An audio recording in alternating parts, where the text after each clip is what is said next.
Nós estamos vivendo um período em que se discute muito se há ou não ativismo judicial, se a corrente que o Poder Judiciário tem seguido, isto é, de muitas vezes atuar no vácuo legislativo sob a alegação de que o povo recorre a eles, eles têm que dar uma satisfação quando o Congresso não deu. Disso eu ouvi outro dia num debate que tive com o ministro Gilmar Mendes, que disse: se vierem e não havendo uma resposta, eu disse a ele que, na minha opinião, quando há um silêncio por parte do Legislativo, o Legislativo está respondendo um pouco à vontade popular, porque é um silêncio eloquente, e quando sente que o povo não quer uma regulação diferente daquela hipótese. Mas ele disse que há certos momentos que tinha, como por exemplo, prendemos o deputado Daniel porque ele disse que ia bater em nós na rua e tal. Então, essa crítica, ainda recentemente, houve uma audiência no Senado Federal sobre o ativismo judicial e todos os senadores se manifestando um grande desconforto por parte dessa incursão do Poder Judiciário nas competências deles ministros. Uma senhora procuradora também, uma grande operadora de direito, porque o Poder Judiciário não existe sozinho, sem Ministério Público, sem advocacia não existe Poder Judiciário. Nós formamos um tripé, cada uma das instituições extremamente importante para que se faça justiça. Como é que a senhora vê? Há ou não ativismo judicial? Há ou não invasão de competências no Brasil na atualidade? Então, doutor Ives, primeiro, muito obrigada pelo convite, muito feliz de participar do programa do senhor. Bem, infelizmente, eu vejo sim que há um certo ativismo judicial e a gente sempre costuma falar para os nossos alunos, né, em palestra, explicar o que é esse ativismo judicial, né? O ativismo, ele acontece quando o magistrado, seja de primeira instância ou até mesmo da Suprema Corte, ele é movido não pela lei e nem pela Constituição, mas ele é movido pela sua ideologia política ou sua ideologia social. E isso não pode acontecer. O magistrado, o juiz, ele tem que apenas aplicar a lei, goste ou não goste da lei. Então, eu já vi também vários ministros do Supremo dizendo que tem uma lacuna na lei, então por isso nós vamos decidir, mas isso não pode acontecer. Os poderes, nenhum poder pode ultrapassar a sua linha de atuação. Os poderes não podem interferir nos outros, senão nossa democracia vai ficar com muita insegurança jurídica. Então, como o senhor bem salientou do caso do deputado Daniel Silveira, eu entendo que foi todo o processo sem uma base legal, houve um excesso do judiciário, principalmente do STF, que não respeitou a posição do Ministério Público quando arquivou o inquérito, quando decretou medidas de ofício sem ser provocado.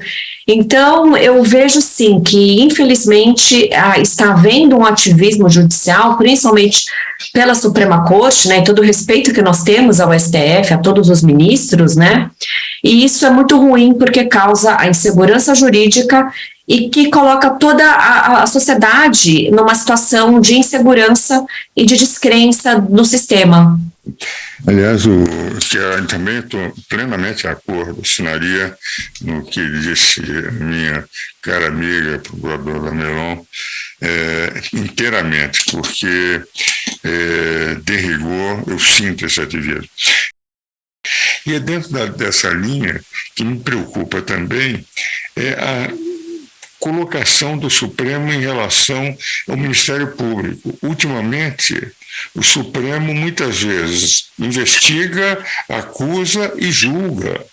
Quando o titular da ação penal, eu sempre considerei, analisando a Constituição, é o Ministério Público. Uhum. A ação penal tem que necessariamente, como é necessário um advogado para defender quem é acusado e um advogado dativo, um defensor público. Como é que a senhora vê essa posição de invadir a competência do próprio Ministério Público?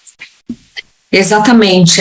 Um exemplo disso é o próprio inquérito das fake news, onde também está o caso do Daniel Silveira, né, que é um inquérito que ele fica aberto já há 3 anos e vai colocando todo mundo que eventualmente fale algo que desagrade os ministros. E, de fato, o que mais chama atenção é a possibilidade, né, que foi aceito pelo STF da própria vítima, né, por exemplo, o ministro Alexandre de Moraes, ele que seria vítima de eventuais crimes contra a honra, de eventuais crimes de ameaça, e ele mesmo vai ser o julgador.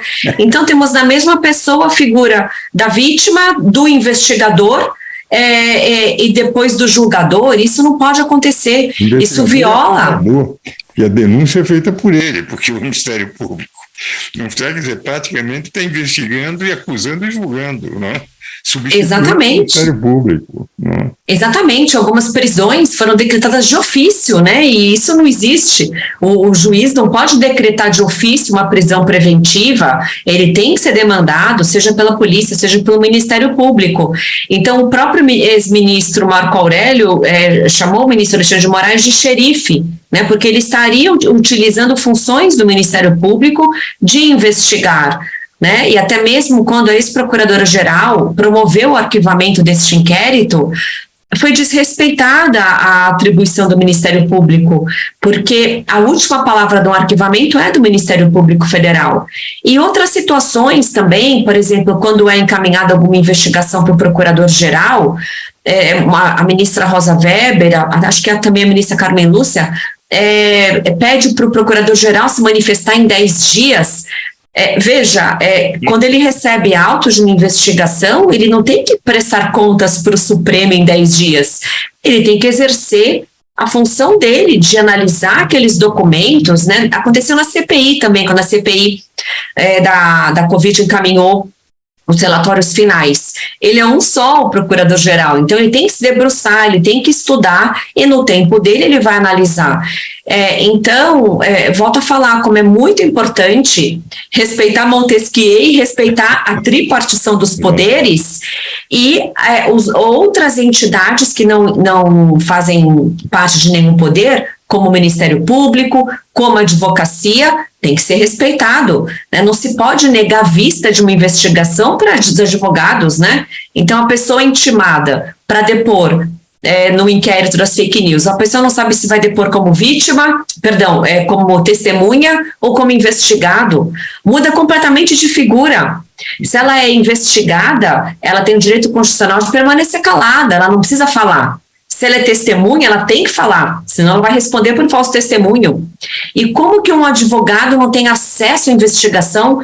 Isso contraria a própria súmula 14 do STF, que a súmula 14 diz que quando há uma investigação criminal, tem que ser fornecidos aos investigados, né?